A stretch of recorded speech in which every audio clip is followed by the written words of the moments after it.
Hello gainers, I'm Ralphie and welcome to the channel Fitter Philosophy, which is my channel, and I'm the host, and I give eccentric and often philosophical content, and this video is no exception because I'm going to talk about something which is very philosophical to British people, even when they're not really thinking about it, which is quite often, and the subject is tea.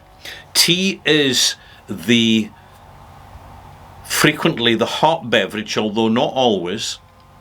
It can be cold, and it is made from the leaves of trees, shrubs, bushes and plants.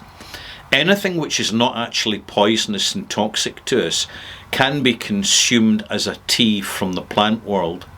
You can get root tea, you can get bark tea, but for British people at this moment in time, the historical legacy is very much of black tea compared to green tea, which is usually consumed without milk and without sugar. Black tea is consumed with milk and frequently in Britain with sugar. Black tea is fermented tea leaves from the shrubs from India, Ceylon and other countries, which contribute a wide variety of different flavoured leaves, which are then blended together by proprietary brands and presented usually in the supermarket. A word of advice for non-British people: be aware that despite the cliches and all the baggage and the Britishness around tea, the majority of British people are not particularly concerned about the quality of their tea. What they're really looking for is something which is heavily tannic and basically turns brown after a few seconds once they've added hot water to a tea bag. It will give a rather mild, almost insipid flavour, because that tea is not about flavour. It's just about the formality of a cuppa, or a cup of tea. Smart people who are more interested in flavour will be looking first and foremost at what's available in the supermarket. And my advice to you as a British person, although I'm not English, this is not an English accent, this is a Scottish accent. But, you know, it's easy to make the comparison, being next door neighbours. And you'll find that quite a lot of tea sold in the supermarket is not of particularly good quality. I'll give you two illustrative examples.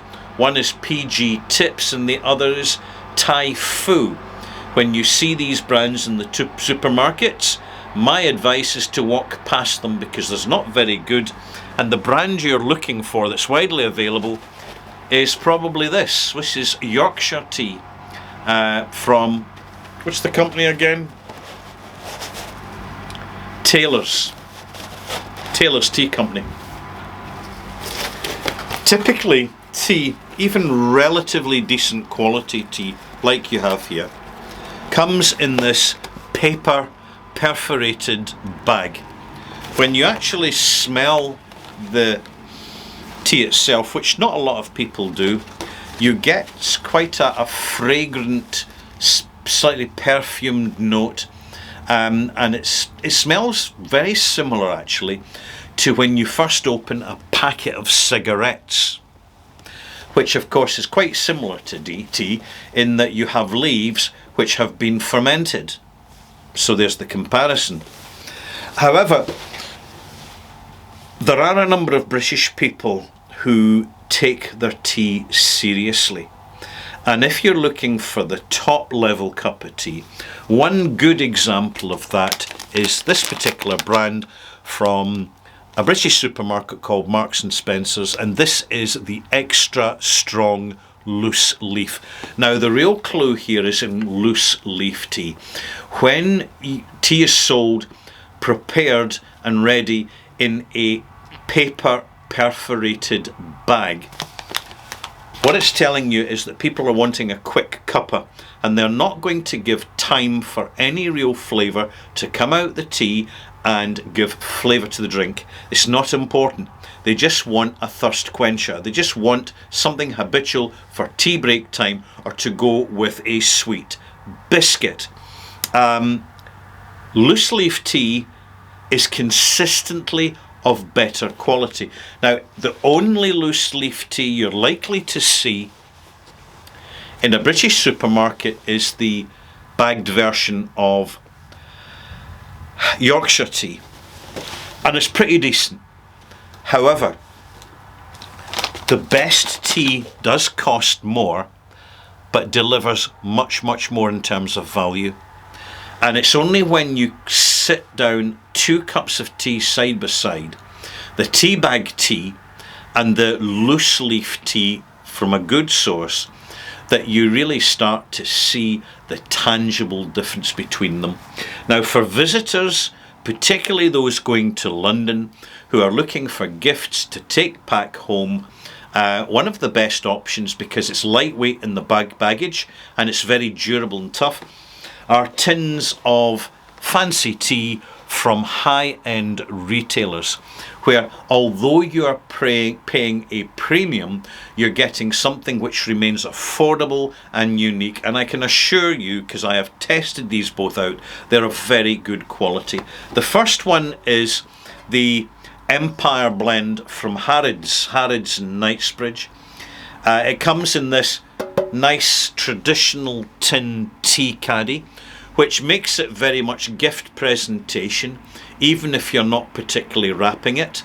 And the other option, which I also recommend, is Fortnum & Mason's breakfast blend. Both of these retailers have a wide variety and selection of teas. However, if you're looking for a traditional British brew, the word you're looking for is breakfast. That's important, because that gives you the full fermented, more flavour depth style of tea, and it's fully fermented leaves. Of the two, my personal preference is for Fortnum & Mason's. And importantly, a sign of good quality tea is that once you have it in the teapot with hot water added, and notice I said hot, not boiling. When you're making good quality tea, you let the kettle stop boiling and let the temperature come down slightly, Japanese style, so as that you don't denature the complex flavour of the tea. And then you add it to the pot, you put a tea cosy over it to keep it warm, and you must leave it approximately 3 to 4 minutes to what's called brew. Right. It's just like beer brewing. Tea brews as well. It brews in the pot. And the result is that you get a much more flavoursome cup of tea. If you want to add sugar, and if you want to add milk, you add the sugar first and the milk last. Do not put the milk into your teacup first and pour the tea over the top of it.